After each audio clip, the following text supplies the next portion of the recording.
চাঁদা দাবি করেছেন। ছেলের এমন অভিযোগে মর্মাহত পিতা তানভীর সিদ্দিকী। তবে এর কোনো দায়-দায়িত্ব নিতে নারাজ বিএনপির অন্যতম এই নীতি নির্ধারক। দলের দুর্দিনের কাণ্ডারি বলে নিজেকে দাবি করলেও সোমবার কেন এই কাজে বাধা দেননি এমন প্রশ্নের উত্তর এড়িয়ে যান বিতর্কিত এই বিএনপি নেতা। কনক সরারের রিপোর্ট। উনি আমার কাছে 5 কোটি টাকা চেয়েছেন।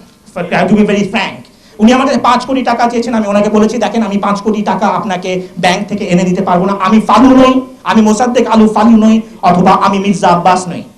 ছেলের এই বক্তব্য নীরবে শুনে চৌধুরী তানভীর সিদ্দিকী এর পরপরই 21 টেলিভিশনকে বলেছিলেন, তারা যা বলতে পারেননি নতুন প্রজন্ম তা বলছে। অথচ 24 ঘন্টারও কম সময়ের মধ্যে সংবাদ সম্মেলন ডেকে বেগম জিয়াকে নিয়ে আবারও স্বভাবসুলভ চাটুকারিতা শুরু করেছেন বিএনপির এই নেতা। বেগম খালেদা জিয়া দুধের মতো সাদা, শিশুর মতো নিষ্পাপ। আমি ফুলের মতো কথা বলি, শিশুর মতো নিষ্পাপ, which is she is.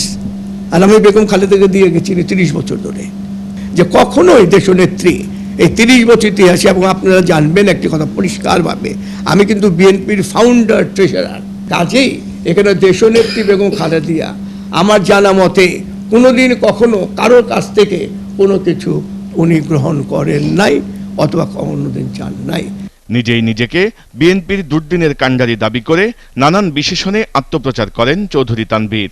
Chowdhury Tanvir Ahmed Siddiqui বিপদের দিনে বিএনপির কাণ্ডারি। মহাসচিবের পাশে যে সলিড লোক, আপনারা লক্ষ্য করবেন, আমি কিন্তু সমস্ত আলোচনায় মহাসচিবের ডান পাশে বসি, বা পাশে বসি না। I take my seat on the right.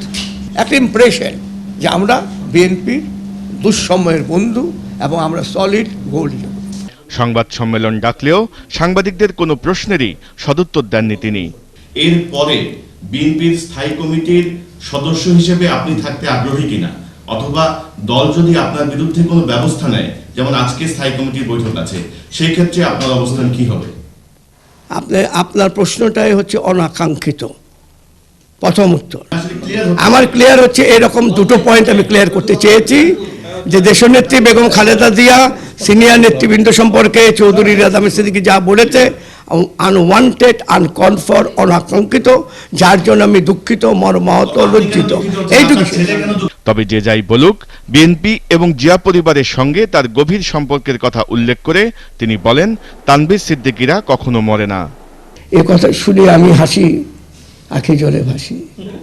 এই ছিল কনক সরোয়ার, 21 টেলিভিশন, ঢাকা।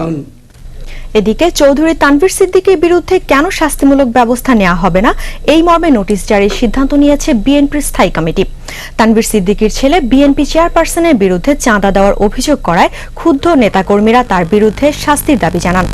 মঙ্গলবার সন্ধ্যায় তারা গুলশানের কার্যালয়ের সামনে বিক্ষোভ মিছিল এবং তানভীর সিদ্দিকীর কুশপুত্তলিকা দাহ করে। বিএনপির স্থানীয় কমিটির সভা শুরু হয় সন্ধ্যা 7:30টায়। সভায় গঠনতন্ত্র 5-এর গ ধারা অনুযায়ী তার বিরুদ্ধে নোটিশ জারি করার সিদ্ধান্ত নেওয়া হয়। এছাড়াও পিলখানা হত্যাকাণ্ডের ঘটনায় সুষ্ঠু তদন্তের স্বার্থে সরকারি নেতাকর্মীদের উস্কানিমূলক বক্তব্য দেয়া থেকে বিরত থাকার আহ্বান জানানো হয়।